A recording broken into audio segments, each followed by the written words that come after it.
Hi, I'm Gayatri Ashokan and welcome to the masterclass conducted by Wonderwall. And I hope you're all having a great time practicing every day and being involved with music, which is the best thing ever. So, this chapter, I'll cover a few topics. So, one thing I would like to specifically communicate to is to female singers and also male singers, but this should particularly be very useful to female singers. I think in one of the chapters I mentioned already that a lot of female singers ignore the lower octave of the voice because of the pressure to sing in really high scales of film songs which are being given to them. So in Indian film industry what happens is that a lot of female singers are forced to sing songs in a much higher scale and use their head voice all the time instead of using the chest voice, because a male scale is naturally higher than female scale. So once you go to the recording studio, what happens is that if you are supposed to sing a duet with a male singer, obviously the pitch is going to be either in D or E, and it is going to be really a stretch for the female vocals, because what happens is that when you sing in a really high octave which is unnatural to you, the vocal cords are strained and the frequencies are much higher and they tend to stretch themselves much more than their natural capacity, which can cause long term wear and tear if you don't know the technique properly. So in one of the chapters I had mentioned about using your head voice smartly, that is ah, ah, ah. This is head voice. So some of the singers who don't know how to use the head voice may have a lot of issues, and they may actually go through a serious inferiority complex of feeling sorry for themselves that, oh, I can't sing in a high scale, I can't, because as if that is, unfortunately that has been set as a prerogative of expertise in singing, but that is nothing like it. It's actually a wrong notion to think that if you can't sing in high scale you're a bad singer, which is completely false, because every person has their own range, and stick to your comfort zone. And if you have to do studio singing for much higher scales, try to do head voice training, try to sing from here and do not strain your vocal cords. I repeat this again and again. So today I'll also dwell upon the importance of kharj ka riyaz. Kharj ka riyaz means riyaz of the lower octave, and I am telling this especially for the female singers, because once you cross your 40s and till 40 you've been singing only in high pitch, then after 40, one fine day it will be very difficult for you to develop your lower octave spectrum, because you're used to singing in a scale which is always high. So when you do your daily riyaz, whether you perform on the stage or not in that pitch, it will be beneficial if you do at least 3 to 4 minutes, 5 minutes of lower octave. So let's see how we can do a lower octave. So let's choose a relatively low scale which brings out the mid-range spectrum of the female voice, and here I am talking about a scale like B-flat.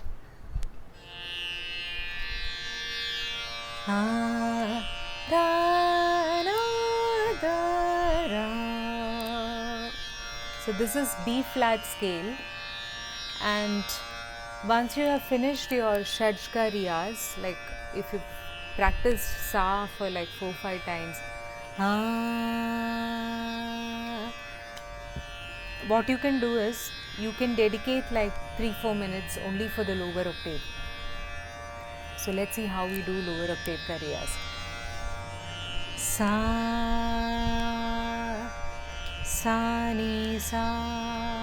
So today I have taken only Shuddha Swar, so that's major scale again. Sa, Ni, Sa, Sa, Ni, Da, Ni, Sa, Sa, Ni, Da, Pa, Dha, Ni, Sa, Sa, Ni, Da, Pa, Ma, Pa, Dha, Ni, Sa. So this is the now I'm seeing notation. The same thing you can hum your voice. Actually, humming is a great thing. Akar is also a great thing. You try using different kind of syllables so that you have flexibility in your voice in various syllables. So you can do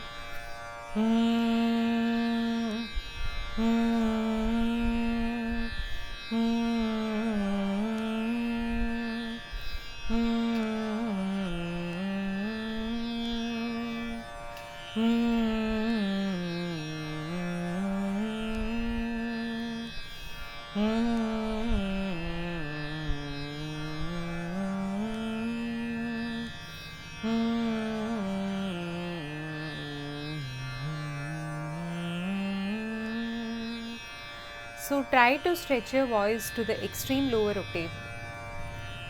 Sa ni sa, sa ni da ni sa, sa ni da pa dha ni sa, sa ni da pa ma pa dha ni sa, sa ni da pa ma ga ma pa dha ni sa, sa ni da pa ma ga re ga ma pa da ni sa, sa ni da pa ma ga re sa re ga ma pa da ni sa. So I've somehow managed to touch the lower shaj, which is not easy. So you choose a B flat scale or an A scale, and 3-4 minutes you try to do only the lower octave ka riyaz. Trust me, it will be useful for you someday. Even if you're not asked to do songs in lower octaves, someday you may need to sing a song in a much lower scale, and then you can't say, oh, I can't sing in such a low scale, because as you age, only the lower octave is going to save you. So never ever ignore the spectrum of a warm down, that is going to the niche ka lower scale. Appa mantra saptakam in the language of Carnatic music, and there are if you are training from a Carnatic music teacher, then there are special varishas called mantra sapta varishas which you can do. And these things have been really smartly and incredibly programmed by our Carnatic musicians from a very long time, and you have to be really grateful to them for this systematic approach of training, which is incredible and which you have to follow. So those of you who are training in Carnatic music from your gurus, please take out that book called Dakshinamurti. There's a lovely book of Carnatic music in which everything is covered, like alankaras, mandrasthai varisha, tarasthai varisha, where the varishas are focusing only on the higher octave, and mantrasthai varishas where the varishas or alankars are focusing only on the lower octave. So please do not ignore the lower octave. You can practice, you can keep a particular time of your daily riyaz and practice only on the lower notes. And when it comes to male singers, this kind of practice of the lower octave will give a lot of depth to their voice. Not only male singers, also female voice. If you need a lot of depth and character to your voice, you can do your lower octave ka practice. Keep a particular time for that. Now another topic which I want to dwell into today is how to balance your voice between light music singing and classical music singing. Now this is a very tricky subject, because what happens is that a lot of purely classical musicians, they find it very difficult to sing light music.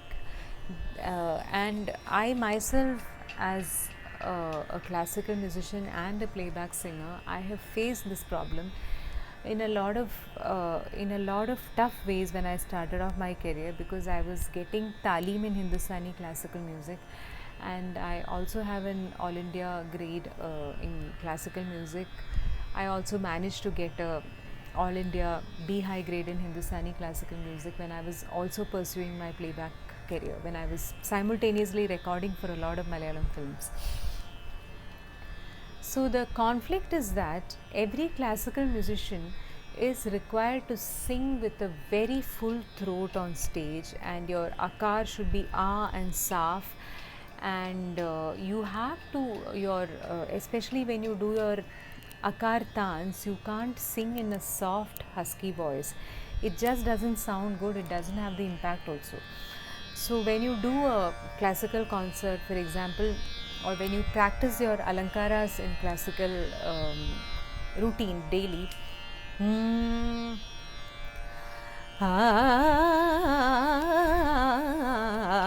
so now your voice is like full. Ah,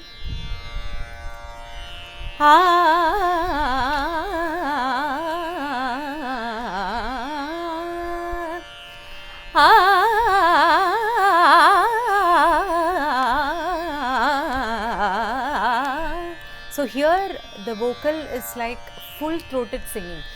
So most of the classical gurus will want you to sing in a full throat, not to suppress your voice while doing the alankaras or while doing the akar tans, which is very much strict.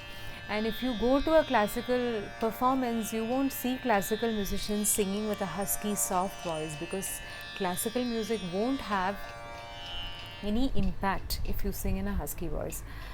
But at the same time, when you go to a studio and you're required to record a romantic duet, then obviously your voice culture has to be different. You can't sing you can't sing that in a studio, because for the requirement of the film, for example, if you're giving a playback voice for a heroine who's supposedly very coy and shy, then you can't sing in a full throated voice.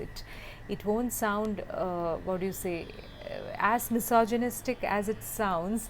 It is not the requirement of the film or the music composer. They may want you to sing in a much more suppressed husky voice. So the question is, how do you balance these two extremely different kind of singing styles? So there is no clear-cut solution to it. It's all a matter of experience. It's all a matter of dubbing experience.